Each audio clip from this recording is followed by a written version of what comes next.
Yang Xinhai, China. Yang Xinhai was one of the most dangerous serial killers in modern Chinese history.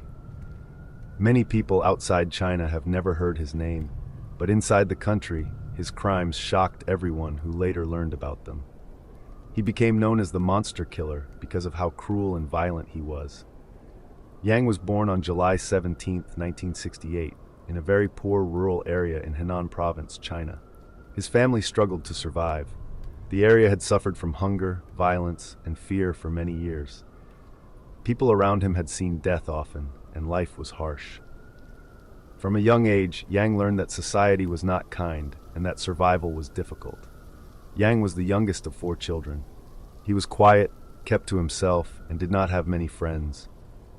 Even though he was smart, he did not care much about school. When he was 17 years old, he decided to leave his village. After leaving home, Yang moved from town to town looking for work. During this time, he was arrested twice for stealing, once in 1988 and again in 1991. Both times, he was sent to labor camps. His girlfriend left him while he was locked up, which made him angrier and more bitter toward the world. In the year 2000, Yang began killing. Police later said his first known murders happened in September of that year. He traveled by bicycle through several provinces, including Henan, Anhui, Hebei, and Shandong. Yang chose villages where homes were far apart. When everyone was asleep, he broke into their houses. He used weapons like knives, hammers, axes, or shovels. He never used the same weapon twice. He attacked quietly and quickly. He usually killed the men and boys first. Then he killed the women and girls. Many crime scenes were described as complete bloodbaths. After each attack, he threw away or buried the weapon and burned his clothes. He even wore different shoe sizes to confuse police. For years, the public was not told there was a serial killer, so people had no warning. In 2001, Yang killed 7 people, and in 2002, his violence exploded. That year alone, he murdered 33 people. In several attacks, he killed entire families in one night. His highest number of victims in one attack was 5 people in a single house. In October 2002, he attacked a family and tried to kill a pregnant woman, but she survived. In December 2002, another family was found murdered, with only one woman barely alive. She later died in the hospital. In August 2003, Yang killed another family of 5. 3 months later, police stopped him in a city after he acted suspiciously. They took him in, tested his DNA, and finally connected him to murders across 4 provinces. In total, he murdered 67 people and badly injured 10 others in just 3 years. When asked why he killed, Yang said he felt no care for society or human life. He said killing felt normal to him, and that once he started, he wanted to keep going. He showed no regret. On February 14, 2004, Yang Xinhai was executed by firing squad at the age of 35.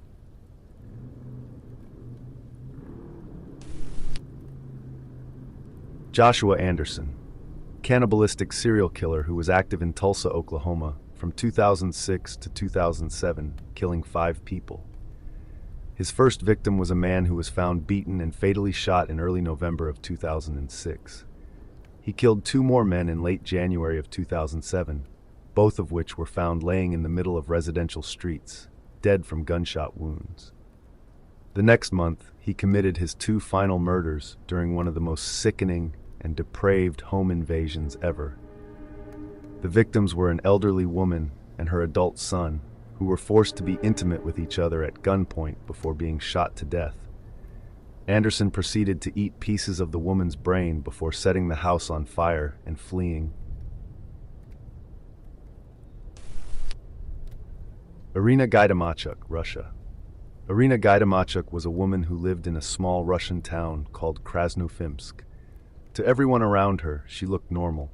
She walked her daughter to school, talked to other parents, and seemed like an ordinary person. Irina had a hard life from a young age. Her parents drank a lot and did not care for her much. She felt angry, lonely, and unstable. When she became an adult, she started drinking heavily too. Alcohol slowly took control of her life. She married and had her first daughter, but her drinking ruined the marriage. Her husband left, and Irina chose alcohol over caring for her child. The girl was sent to an orphanage. Soon after, Irina lost contact with her parents as well. By her mid-20s, she had lost almost everything. Later, Irina met another man named Yuri and moved with him to Krasnofimsk. They had a second daughter, and for a few years, Irina improved. She stopped drinking for a while and acted like a caring mother. Neighbors trusted her. But in 2002, she started drinking again. Her husband stopped giving her money because he knew she would spend it on alcohol. Desperate, Irina began doing small jobs for elderly women, like cleaning apartments or fixing walls. These women trusted her easily. One day, while working in an old woman's home, Irina tried to steal some money. The woman caught her and yelled. In panic, Irina grabbed a hammer and hit her again and again until she died. She took the money and bought vodka. No one knew Irina had been there. After that, she began killing on purpose. She would knock on doors and pretend to be a social worker or utility worker. Once inside, she waited until the woman turned away. Then she attacked, usually with a hammer. She stole small amounts of money or food and left. Most of the time, she killed for very little money, just enough for alcohol. Between 2002 and 2003, several women were murdered. In one case, a victim pulled out some of Irina's hair before dying. Police still believed the killer was a man because of the violence. In 2003, one woman survived an attack. She screamed, and a neighbor scared Irina away. Police released a sketch, and fear spread through the town. People stopped opening their doors. For a while, the killings stopped, but Irina was not caught. She wore wigs and changed her look. At one point, police arrested the wrong woman and tried to force a confession. She was later proven innocent and released. Meanwhile, Irina kept killing. In 2010, Irina became careless. She sent notes to elderly women, asking them to be home so she could work for them. One victim told a neighbor that a woman named Irina was coming over. After the murder, the neighbor saw Irina leaving the apartment, and police arrested her that same day. At her home, they found tools and notes. Her fingerprints matched evidence from old crime scenes. She said she killed at least 17 women and stopped counting after a while. She said she did it for money to buy alcohol and admitted she hated old women. In 2012, she was sentenced to 20 years in prison. Many people felt the punishment was too light. She had lived for years as a normal mother, hiding one of the worst killing sprees in modern Russian history. Howard Belcher, aka the Necktie Killer. Active in and around Atlanta, Georgia, in late 2002, Howard Belcher murdered 4 men in their homes and apartments after meeting them at gay bars. In each case, the victim had been bound with a necktie before they were killed via strangulation and blunt force trauma to the neck. Belcher would then take valuables from the home, and in each case, he turned the stove burners on before leaving in an attempt to start a fire, though this never worked. He was arrested after he was found driving a victim's car. Stephen Wright, UK. In late 2006, the town of Ipswich in the UK was getting ready for Christmas. The streets were busy with shopping and parties, but something dark was happening beneath the surface. Women who worked in the red light area began to disappear. In early November, a 19-year-old woman named Tanya Nickel went missing. She was last seen working on London Road. At first, police were worried but hoped she would return. 2 weeks later, another woman, Gemma Adams, also disappeared from the same area. This was unusual and raised serious concern. On December 2nd, a man walking near a brook outside Ipswich found a body in the water. It was Gemma Adams. She had been dead for some time. Police now knew they were dealing with a murder. 6 days later, on December 8th, police searching the same brook found another body. This time it was Tanya Nickel, missing for nearly 6 weeks. Both women had been killed in a similar way. Then on December 10th, a third body was found. A woman named Anneli Alderton was discovered near a road. Her body had been placed carefully, showing the killer was becoming bolder. Police began to see a pattern. All the women worked in the same area. The killer seemed to know the streets well. On December 12th, a member of the public found another body near a road. It was Paula Clennell, who had recently been reported missing. As police searched the area by helicopter, they made a terrible discovery. a fifth body nearby. This woman was Annette Nichols, also missing. Ipswich was in panic. Police pressure was massive. They needed to stop the killer before anyone else died. Forensic teams worked non-stop. DNA found on one of the victims was checked against the national database. It matched a man named Steve Wright. His DNA was already on file from an old theft case. Steve Wright was a 48-year-old man who lived in a flat right in the red light area. He worked as a forklift driver and appeared ordinary. On December 19th, police arrested Steve Wright at his home early in the morning. He said almost nothing during questioning. He did not explain himself or deny the crimes. His car had been seen near the areas where the women were last seen. When asked about the evidence, he repeatedly said, "It appears so." After several weeks, the jury found Steve Wright guilty of murdering all 5 women. He was given life in prison and will never be released. Quincy Allen, arsonist and serial killer who was active in the Carolinas during the summer of 2002, killing 4 people. His first victim was a female working on the streets, who he picked up in Columbia, South Carolina, in early July, driving her to a dead-end cul-de-sac in an isolated area, where he put the barrel of a shotgun in her mouth and pulled the trigger. He shot her several more times before setting her body on fire. In August, he fatally shot a man in his car in the parking lot of a Texas Roadhouse restaurant in the area before fleeing the state. Several days later, he randomly shot and killed 2 men at 2 separate gas stations in North Carolina before being apprehended in Texas. He was also responsible for a series of vehicle and structure arsons, a non-fatal shooting of a homeless man, and the near-fatal stabbing of a correctional officer after imprisoned. Alexander Pichushkin, chessboard killer, Russia. Alexander Pichushkin was born in Russia and seemed like a normal, happy child at first. As a young boy, he was friendly, liked being outside, and enjoyed time with his family. He played at the playground often and had big dreams like many kids his age. One day, everything changed. While playing on a swing, Alexander fell and hit the ground. As he tried to get up, the swing came back and hit him hard on the head. Doctors later believed this injury may have caused damage to his brain. After this accident, his behavior began to change. Alexander became angry and impatient. He would lose his temper very fast, and often for no clear reason. At school, other children noticed this change and began to bully him. The bullying became so bad that his mother moved him to a special school meant to help children with learning or behavior problems. Even though he had trouble controlling his actions, Alexander was very smart. His grandfather noticed this and believed the school was not helping him enough. Wanting to support him, his grandfather spent a lot of time with him and tried to guide him in better ways. This is when chess entered Alexander's life. His grandfather taught him how to play, and Alexander became very good at it. They often went to Bitsa Park, where older men gathered to play chess. Chess became a way for Alexander to focus his mind and feel calm. When Alexander was a teenager, his grandfather became sick and passed away. This loss hit him very hard. Even though his grandfather was gone, Alexander kept going to Bitsa Park. Around this time, his actions became darker. He started hurting people and enjoying the feeling of power and control. Alexander's first known murder happened in 1992, when he was only 18 years old. Over the years, his crimes increased. He later said he wanted to kill as many people as there are squares on a chessboard. Most of his victims were attacked in or near Bitsa Park. By the early 2000s, the killings became more frequent. He often targeted people who were alone and easy to trust. After each murder, he continued his daily life as if nothing had happened. In 2006, Alexander killed his final victim, a woman named Marina.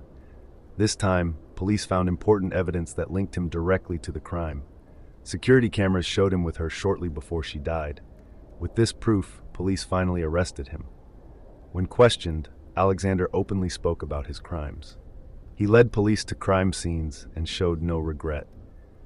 Doctors examined him and agreed that he understood what he was doing and knew it was wrong. In 2007, he was convicted of 49 murders. He was sentenced to life in prison, with many years spent alone in a high-security cell. His case shocked Russia and the world, and he became known as one of the country's most dangerous killers. Jonathan Mills, responsible for the murders of 4 people in the New Haven, Connecticut area that took place in late 2000. In October of that year, Mills fatally strangled his 20-year-old neighbor, and her decomposed body was later found in a wooded area at a local fairgrounds. In December, he broke into a house where he stabbed a single mother and 2 of her young children to death.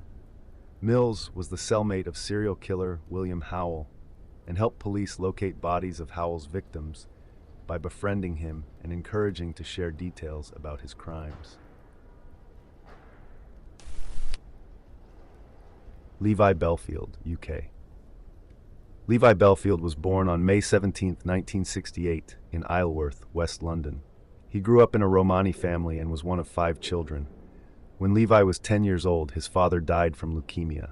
After this, Levi became very close to his mother. She loved him deeply and believed he was special. He liked doing what he wanted and did not care much about authority. At school, he was known for misbehaving, but nothing seemed too serious at first. However, by the age of 13, Levi was arrested for burglary. This was the beginning of many problems with the police. As an adult, Levi moved in with a girlfriend, and together they had 4 children. Even though he was large and not seen as good-looking, he was very confident and charming. He talked easily and knew how to win people over, especially young women. Many people later said he had a strong presence and believed he was better than others. On March 21, 2002, 13-year-old schoolgirl Millie Dowler went missing. She had taken the train home and was walking the short distance to her house in daylight. She even called her father to say she was on her way, but she never arrived. CCTV showed her leaving the station, but after that, there were no clear answers. She seemed to vanish without a trace. Police searched nearby areas, rivers, and streets, but they had no strong leads. At the time, they did not know what had happened or who was involved. 6 months later, on September 18, 2002, Millie's body was found in Woodland in Hampshire. Experts confirmed she had been there since the day she disappeared. Because of how long her body had been exposed to nature, it was not possible to clearly tell how she was killed. There was no clear forensic evidence and no suspect. Only a few months later, on February 3, 2003, another attack happened. 19-year-old Marcia McDonnell was walking home after going to the cinema. She was attacked from behind less than 100 yards from her parents' home. A local resident heard a sound and called the police. Marcia was found badly injured and later died in hospital. She had been struck once on the back of the head with a heavy object, likely a hammer. Police feared a stranger was attacking young women at random. As they investigated further, they found other cases where young girls had been hit on the head but survived. Most victims could not remember anything about their attacker. At first, police believed a mentally unwell teenager might be responsible, and the case was almost closed. But later, detectives noticed links between the attacks and began looking again. Eventually, attention turned to Levi Bellfield. Police connected him to vehicles seen near some of the crimes. One victim had been run over by a large white vehicle, and Levi owned a white Toyota Previa, which matched the description. In November 2004, police raided Levi Bellfield's home. They found him hiding in the attic, naked, and trying not to be seen. This marked the end of his time as a free man and the beginning of the case against him.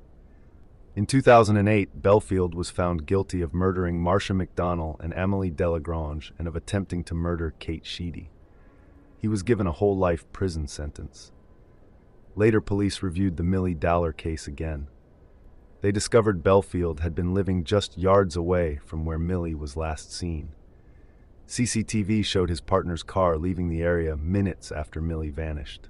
In 2011, Bellfield was found guilty of Millie Dowler's murder as well. Cory Morris, aka the Crackhead Killer. Active from at least 2002 to 2003, necrophiliac and serial killer Cory Morris strangled at least 6 women working on the streets in Phoenix, Arizona. but may have been active in Oklahoma as far back as 1999. Each victim was killed in an RV camper where Morris lived in the backyard of a family member's house. After smoking crack with his victims, he would strangle them to death and keep their bodies in his RV, where he would commit unspeakable acts on them until the decomposition became too severe, before eventually dumping their bodies in nearby alleyways. He worked as a karaoke machine operator at a bar, and most knew him as a very friendly person, though many complained he sometimes came to work reeking of an overpowering foul odor. He was caught when a family member went into his RV to investigate an odor and found the decomposing body of a woman under a blanket. Each victim was found with very high levels of cocaine in their systems, and each showed the same pattern of discoloration and skin slippage caused by Morris holding on to the bodies as he had with them. Morris was charged and convicted of 5 of the 6 murders, as police were not able to prove homicide in one of the cases due to the state of the body. He also is suspected of being the Lawton, Oklahoma serial killer, who strangled 4 women working on the streets from 1999 to 2002. Each body was found dumped in a creek or ditch. 2 were found with very high levels of cocaine in their bodies, and Cory Morris was living in the area at the time. If he is, that would make him responsible for a total of 10 murders. Peter Tobin, UK. Peter Tobin was a dangerous man who hid his true nature for many years. He moved from place to place, often using fake names, and blended into communities where no one questioned him. He appeared helpful, quiet, and polite, but behind this act, he was violent and cruel. Tobin grew up Catholic and stayed close to the church throughout his life. When he needed work or a place to stay, he often went to churches or religious groups. He knew how to behave there and felt safe hiding among kind and trusting people. He often worked as a handyman and gained trust easily. In 2006, Tobin was living in Glasgow and spending time at St. Patrick's Church. He was using the name Pat McLaughlin and working there as a handyman. People at the church thought he was helpful and quiet, though a few felt uneasy around him and sensed something was wrong. At the same church worked Angelika Kluk, a 23-year-old student from Poland. She was working as a cleaner and living nearby. On September 24, 2006, Angelika suddenly disappeared. Her personal items were still in her room, but she was gone. Police searched the church and questioned members of the community. They discovered that the last person seen with Angelika was the handyman, Pat McLaughlin. When his photo was shown on the news, people quickly called police and said the man was actually Peter Tobin. Police learned that Tobin had a long history of violence and disturbing crimes. They launched a nationwide search, warning the public not to approach him. When Tobin realized the case had become serious, he fled. 5 days after Angelika disappeared, police searched the church again, this time more carefully. Under the floorboards, they found Angelika's body. She had been attacked, tied up, stabbed, and hidden beneath the church floor. The discovery shocked the public and caused deep anger and sadness. DNA and fingerprints confirmed that Peter Tobin was responsible for her murder. Even so, he managed to stay hidden for a short time, using another fake name. About a week later, Tobin was found in London after being recognized while using an alias. He was arrested and taken back to Scotland. As police studied Tobin's past, they discovered links to other missing women. He was later convicted of murdering 15-year-old Vicky Hamilton and teenage hitchhiker Dinah McNichol. Their bodies had been buried in different locations across Scotland and England. In 2009, Tobin was found guilty of murdering Dinah McNichol. By then, he was already serving life sentences for the other 2 murders. Raymont Hopewell murdered 5 elderly Baltimore, Maryland residents in their homes from 1999 to 2005. The victims consisted of 4 women and 1 man. In each case, Hopewell forced his way into the victim's home and threatened them with a knife before binding them, beating them, and strangling them. The 4 female victims were assaulted, and the male victim was not. Hopewell would usually smoke cigarettes during the attacks and drank sodas from the victim's fridge as well. After killing the victim, he would take valuables from the house and flee the scene. Jeremy Bryan Jones. On Halloween night in 2002, 38-year-old Tina Mayberry was at a party at Gibson's restaurant in Douglasville, Georgia. She was dressed as Betty Boop and having fun with friends. Late that night, she stepped outside into the parking lot. Moments later, she stumbled back inside, badly hurt and bleeding from stab wounds. People tried to help her, and paramedics rushed her to the hospital, but she died soon after. She had not been robbed or assaulted, and police had no clear reason why someone would attack her. There were no strong clues and no suspect. In March 2003, 16-year-old Amanda Greenwell disappeared from Douglas County, Georgia. A month later, her badly decomposed body was found. She had been stabbed, and her neck was broken. Once again, police could not find a clear motive. There were no witnesses and no leads. On April 15, 2004, Patrice Andre went to work at her beauty salon like any normal day. She was cheerful and had left a loving note for her husband that morning. Later that day, a customer arrived and found the salon empty. The door was unlocked, Patrice's keys were on the desk, her lunch was still warming in the microwave, and her car was parked outside at a strange angle. The cash drawer was empty, but nothing else seemed disturbed. Police first thought she may have run away, but her husband knew that was not true. He searched for her for months, raised reward money, and followed hundreds of tips, but Patrice was never found. Police did not know it at the time, but these crimes were part of a much larger pattern that went back years. In 1992, 20-year-old Jennifer Judd was stabbed to death in her kitchen in Kansas. No suspect was ever charged. Over the years, more women were attacked or killed in different states, often with no clear connection. The man behind these crimes was Jeremy Bryan Jones. He had a long history of violence, drug use, and disturbing crimes. In the 1990s, he was charged with assault but avoided prison time and later ran from the law. In 2000, when a warrant was issued for his arrest in Oklahoma, he fled the state. Jones stole the identity of another man named John Paul Chapman and began moving from place to place, working small jobs. Under this fake name, he was arrested several times in Georgia for minor crimes. Each time, his fingerprints were sent to the FBI, but due to errors, his true identity was not discovered. Each time, he was released. In September 2004, 45-year-old Lisa Nichols was found dead in her Alabama home. She had been assaulted, shot, and set on fire. This time, neighbors remembered seeing a vehicle near her home. Police followed the clues and tracked down a man they knew as John Paul Chapman. He was arrested and charged with murder. While in jail, his fingerprints were checked again. Once more, they came back under the fake name. But something finally went wrong for him.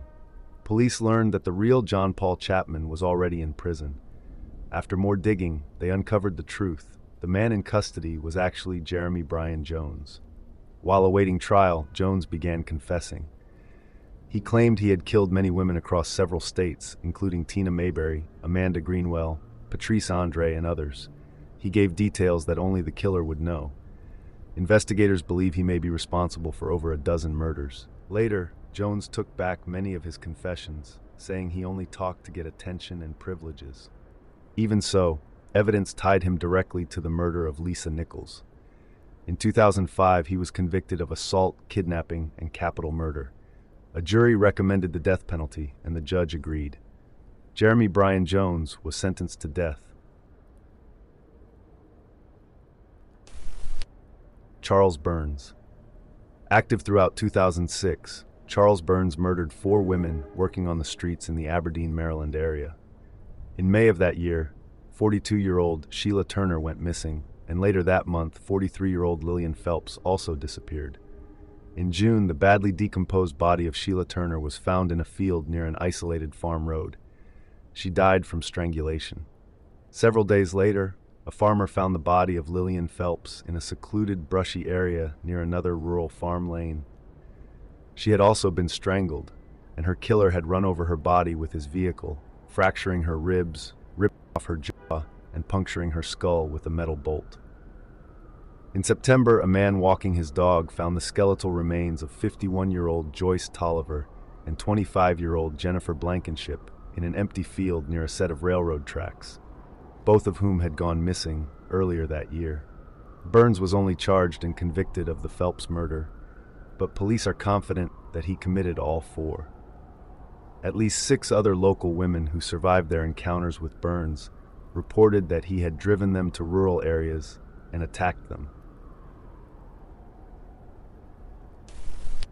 Mikhail Gargiulo. Mikhail Gargiulo was later known as the Boy Next Door Killer or the Hollywood Ripper, but his story began long before Hollywood. He grew up in a quiet suburb near Chicago called Glenview. People later said he already seemed strange and cold, even when he was young. In 1993, an 18-year-old girl named Trisha Picaccio lived in the same area. She was about to graduate high school and was excited for college. One night in August, she came home from a party around 1 a.m. As she walked up her driveway and reached for her house key, someone attacked her from behind. She was stabbed many times and left to die just steps from her home. Her family was asleep inside. The next morning, her father found her body. Her house key was still in her hand. DNA was found under Trisha's fingernails. But at the time, the technology was not advanced enough to identify the killer. The case slowly went cold. What no one knew then was that Mikhail Gargiulo lived only a few minutes away. He knew Trisha's family well and was friends with her younger brother. After her death, he continued to visit the house and even sent the family gifts, which felt strange and upsetting. Years later, police briefly questioned Mikhail after he was arrested for stealing a car, but nothing came of it. At one point, he even blamed a friend for Trisha's murder. In 2001, Mikhail moved to Hollywood. In February 2001, a 22-year-old woman named Ashley Ellerin was killed in her Hollywood home. She was stabbed many times and left in a hallway near her bathroom. There were no signs of forced entry, which suggested she may have known her attacker. Friends told police about a strange man named Mike who had forced himself into Ashley's life. He showed up uninvited, followed her, and made people uncomfortable. That man was Mikhail Gargiulo. He lived only a short distance away. In 2005, another woman, Maria Bruno, was murdered in her apartment. She had told friends that a man had been following and bothering her. She was stabbed many times and her body was badly mutilated. No DNA was found, but police discovered a blue shoe cover left behind at the scene. Then, in 2008, a woman named Michelle Murphy was attacked while sleeping in her apartment. The attacker stabbed her, but she fought back and survived. During the struggle, the attacker was injured and ran away, leaving a trail of blood. Police followed the blood trail to Mikhail Gargiulo's apartment, which was right next door. Inside his home, they found blue shoe covers that matched the one from Maria Bruno's murder. They also confirmed that his DNA matched the DNA found under Trisha Picaccio's fingernails years earlier. In 2021, he was found guilty and sentenced to death, though he remains in prison due to execution laws. He is also still connected to other possible crimes. John Williams, long-haul trucker and serial killer who targeted women working on the streets and is linked to 5 known murders from 2002 to 2004. In September of 2002, the body of 22-year-old Samantha Patrick was found in an alley behind a grocery store in Yukon, Oklahoma. Williams later explained in an interview that he and Rachel Cumberland, his girlfriend and accomplice, picked Patrick up and stabbed her to death in the cab of their semi-truck, cleaned themselves up with wet wipes, and deposited her body near an Albertsons grocery store. In August of 2003, the body of 24-year-old Jennifer Hyman was found along the banks of Tallahatchie River near Oxford, Mississippi. Williams took her from a truck stop in Oklahoma City and strangled her to death before dumping her body off a railroad bridge in Mississippi. 19-year-old Casey Jo Pipestem was also last seen at an Oklahoma City truck stop in late January of 2004. Williams strangled her to death and dumped her body off a small bridge near Grapevine, Texas, where it was found floating in a creek 3 days later. In March of 2004, the battered and strangled body of 27-year-old Buffy Ray Brawley was found in a vacant gravel lot in Indianapolis, Indiana. Williams was linked to her murder when he recalled killing a woman in Indiana who had a rose tattoo on her arm with the name Ebony on it, which police confirmed Brawley did. The last confirmed victim was 28-year-old Nikki Hill, whose body was found along a deserted rural road near Philadelphia, Mississippi, in July of 2004. She was killed by multiple shotgun blasts to the head and back. Williams says he is responsible for a total of at least 12 murders, though no other murder cases have been linked to him besides the previous 5, and he has been known to make false confessions, at one point even claiming to be the still unidentified eastbound strangler who killed 4 women in Atlantic City, New Jersey, in the early 2000s. Shelly Andre Brooks, Detroit, early 2000s. The city had a growing problem no one fully saw at first. Women were being found dead in dark alleyways, empty buildings, and vacant lots. The women were beaten badly, often assaulted, and left behind like they did not matter. The killer was not hiding in plain sight as a normal man with a home or steady life. He was homeless. He moved through the streets every day and night, unnoticed. He would walk up to women and ask for help or offer money. Then, without warning, he would attack them using whatever was nearby, a brick, a rock, or a wooden object. Sandra Davis was found first in 2001. Pamela Greer was found months later in the same building. Then came Marion Woods Daniels, Rhonda Miles, Thelma Johnson, Melissa Tossin, and one woman who was never identified. Police began to notice a pattern. The killer chose the same type of victim. He used the same kind of violence. He left the bodies in the same way. In June 2006, Brooks attacked another woman near Hickory and Lyndhurst. He assaulted her and beat her badly, just like the others. He left her there believing she would die, but this time she did not. She fell into a coma and survived. She described her attacker as tall and said she knew him by the name E. This was the first real lead police had. Police searched abandoned buildings in the area. In July 2006, they found Brooks entering one. DNA evidence quickly linked him to several of the murders. When confronted, Brooks confessed. He even told police about crimes they had not yet connected to him. Each victim had been beaten to death using simple objects. In 2007, Brooks was convicted of first-degree murder, then convicted again and again. Each trial took very little time. The evidence was strong. Brooks was sentenced to life in prison without parole.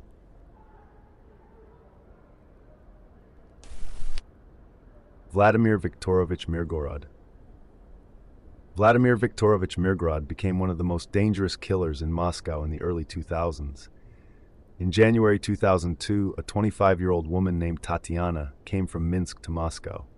She was lonely and trying to settle into a new city.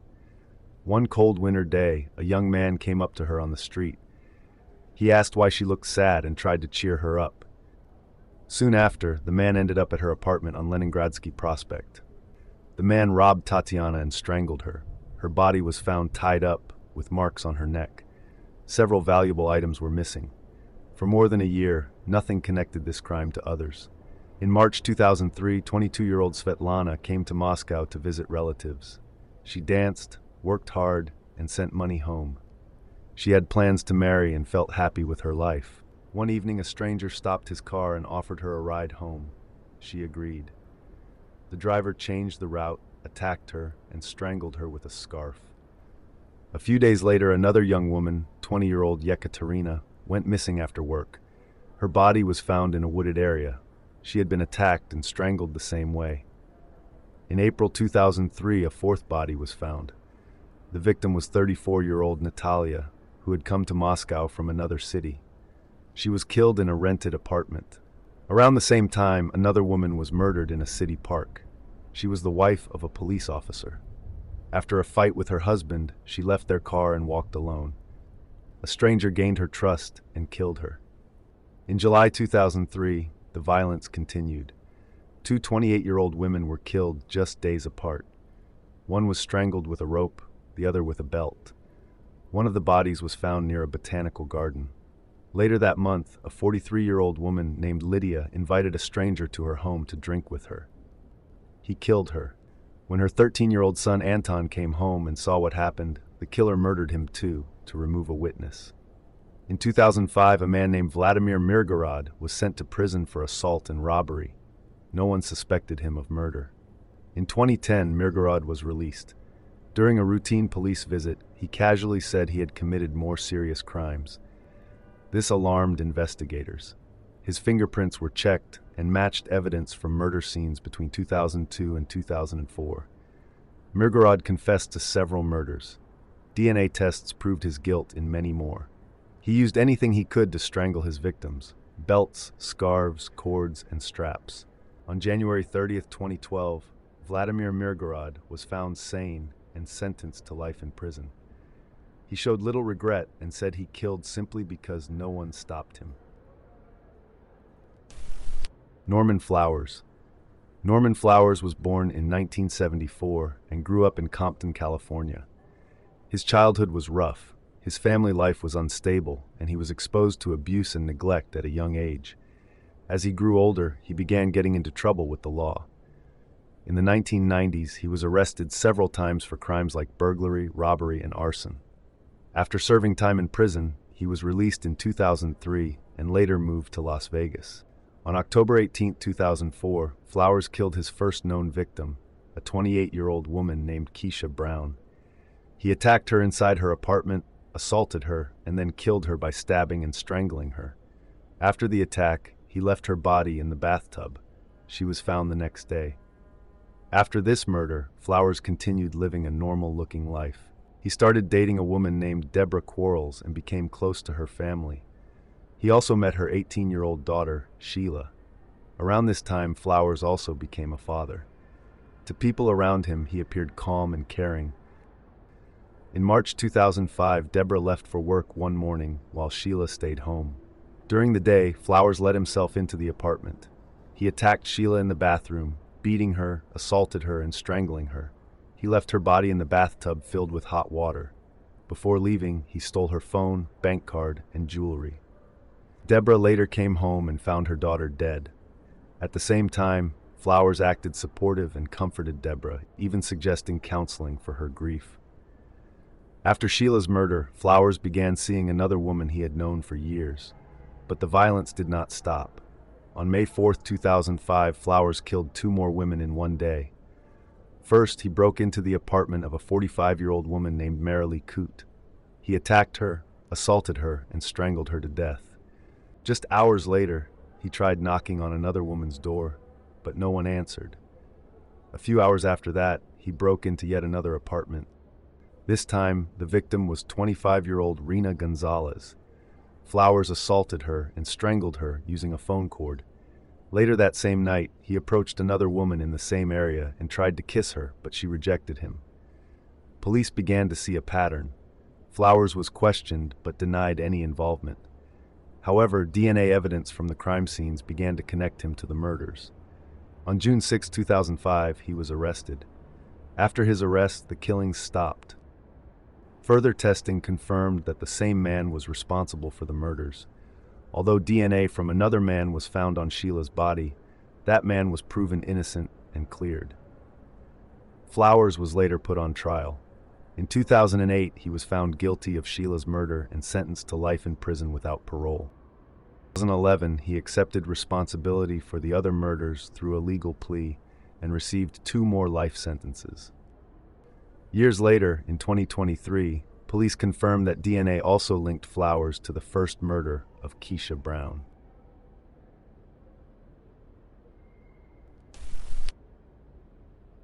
Mikhail Popkov, the Angarsk maniac. It was a freezing night in the Siberian city of Angarsk. Bars were closing, and people were heading home through snowy streets. A woman named Christina walked alone. She was drunk and cold, wrapping her scarf tight around her neck. A police car stopped beside her. Inside was a calm, friendly officer. He smiled and offered her a ride home. Trusting him, she got into the back seat. She did not know that the man driving was a killer, or that the car held tools meant to hurt her. The man was Mikhail Popkov, later called the Angarsk maniac. He was a police officer, a husband, and a father. To his family and neighbors, he seemed kind and normal. No one suspected what he was doing at night. Popkov was born in Angarsk in 1964. Little is known about his childhood. As an adult, he married a woman named Elena, and they had a daughter.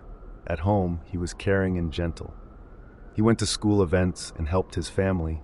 While acting like a normal father, he was also killing women. In 1992, when Popkov was 28, something changed. He believed his wife had cheated on him after finding used protection in the trash. Instead of hurting her, he turned his anger toward other women. He began killing women he saw as bad or immoral, even though they were often just out enjoying a night out. He used his police car to gain trust. He would offer rides to women who were drunk or alone. Sometimes he gave them a choice: go home or keep partying. If they chose to stay out, he drove them to a quiet place and attacked them. He believed he was punishing them. In truth, he was choosing victims who showed no fear. In 1998, 2 young women went to a concert and never came home. Their bodies were found the next day. This became a pattern. Bodies appeared across Angarsk and nearby areas. One teenage girl accepted a ride from Popkov on a cold night. Instead of taking her home, he drove into the wilderness and attacked her. She escaped and ran naked through the snow. He caught her again and left her for dead. She woke up the next day in a morgue. She later pointed him out to police, but he was not arrested. His wife gave him a false alibi. Popkov left the police force in 1998 and took a security job, but the murders continued. For years, the killings went on. Many victims were never identified. In 2012, police finally noticed something important. Tire tracks near many bodies matched a type of police vehicle. Investigators asked thousands of current and former officers for DNA. Popkov's DNA matched. In the end, Popkov admitted to killing over 80 women. His family, especially his daughter, struggled to believe the truth. To them, he had been a loving father, but behind closed doors and dark roads, he was something very different.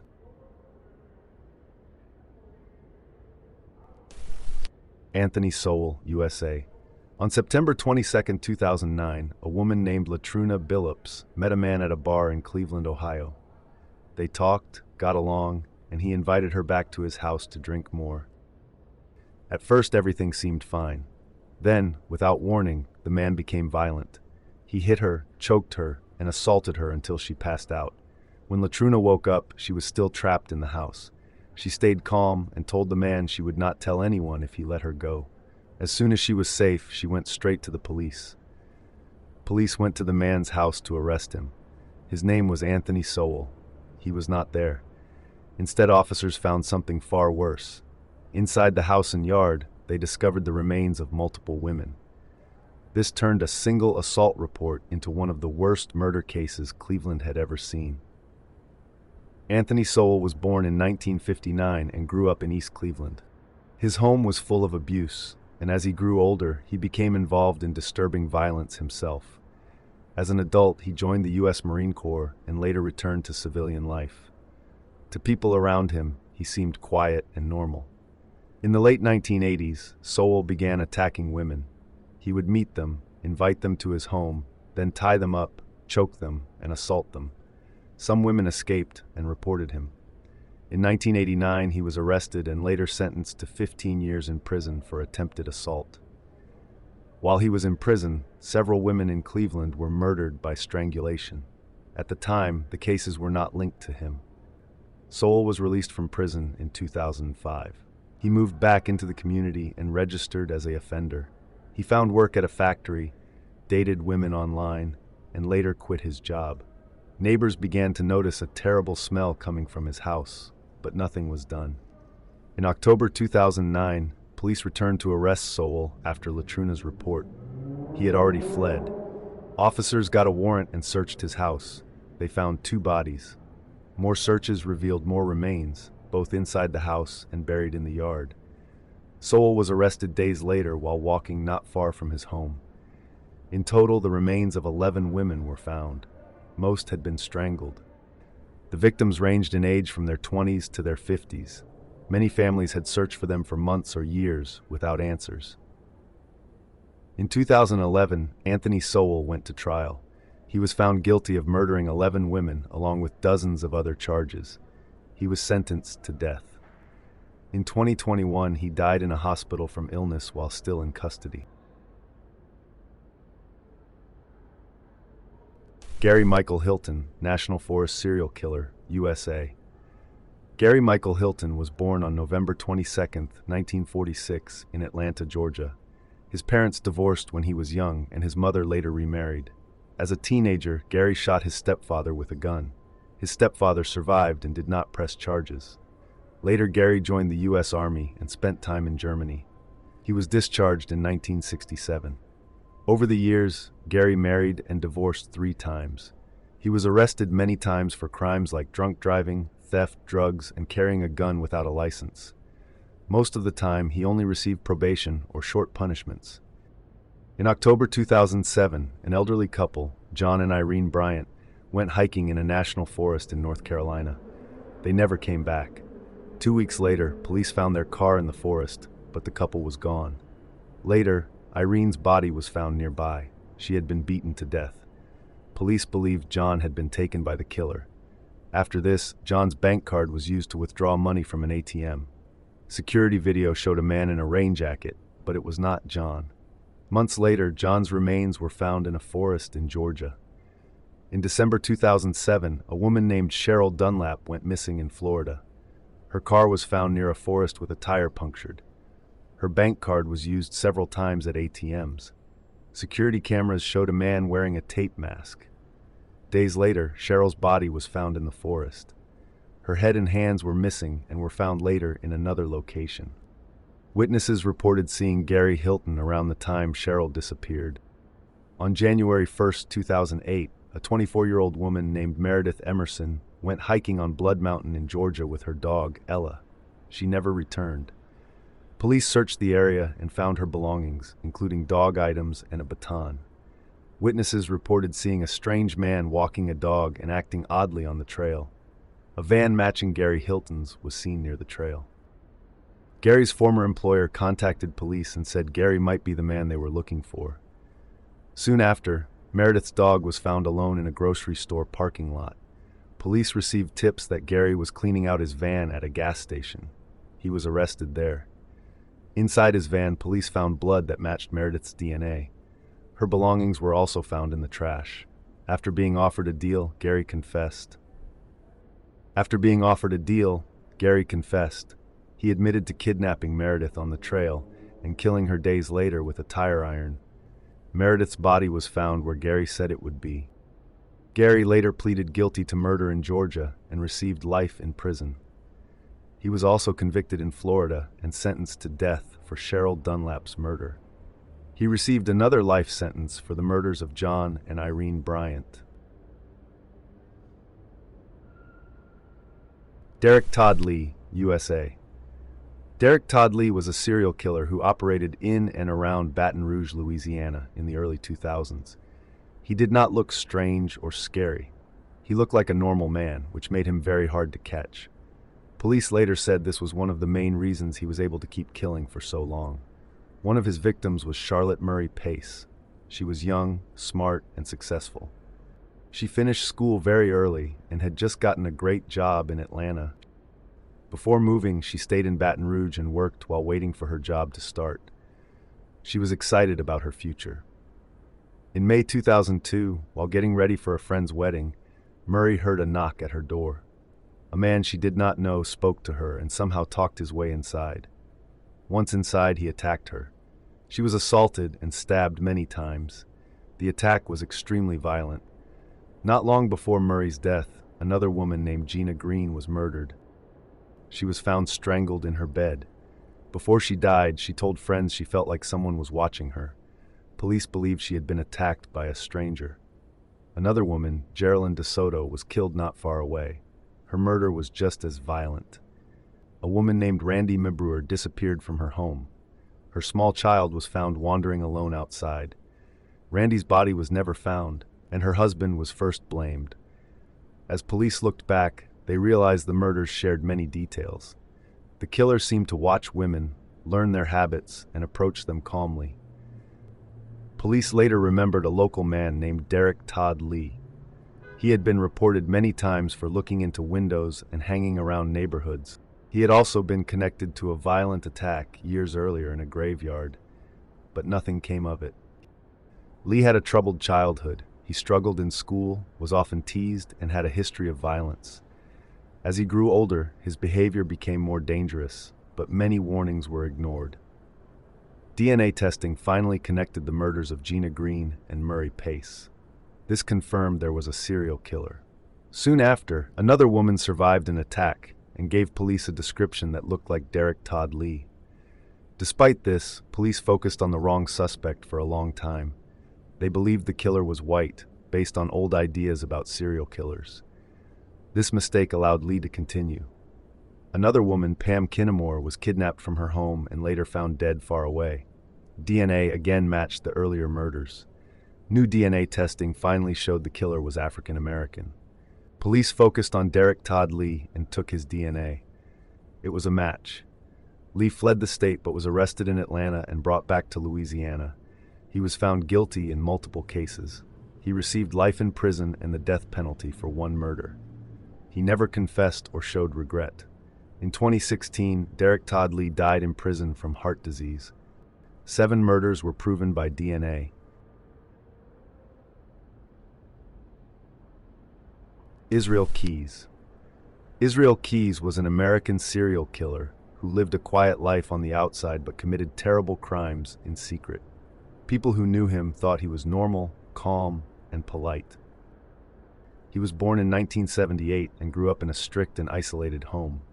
As a young adult, he joined the army and later moved around the country. During these years, he began hurting people. He later admitted that his first murders happened in the early 2000s. Police believe the number may be around 12. In 2007, Keyes moved to Anchorage, Alaska. He started a construction business, had a girlfriend, and helped raise his daughter. To neighbors and clients, he seemed like a normal working man. But while living in Alaska, he kept traveling across the United States to commit crimes. He planned everything far ahead and tried hard not to get caught. He even buried tools and weapons in different states so he could use them later. On February 1, 2012, an 18-year-old woman named Samantha Koenig was working alone at a small coffee stand in Anchorage. That night, Keyes chose the stand because it stayed open late. He wore a mask, went up to the window, and pulled a gun on her. He forced her to come with him and drove her to his house. He tied her up in a shed next to his home. His girlfriend and daughter were inside the house and did not know what was happening. Keyes later killed Samantha. After that, he left Alaska and went on a cruise he had already planned, acting as if nothing had happened.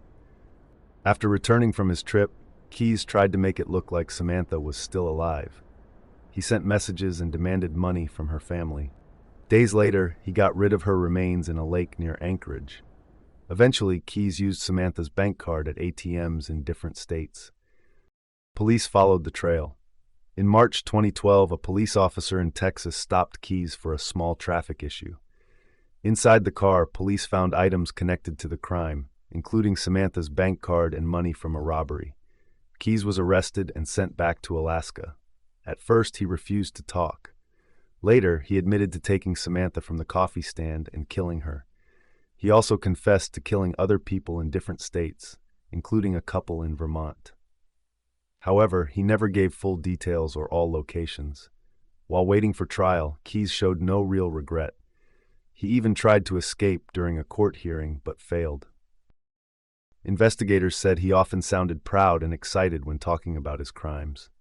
In December 2012, before he could be fully tried, Israel Keyes took his life in his jail cell. He left behind many unanswered questions.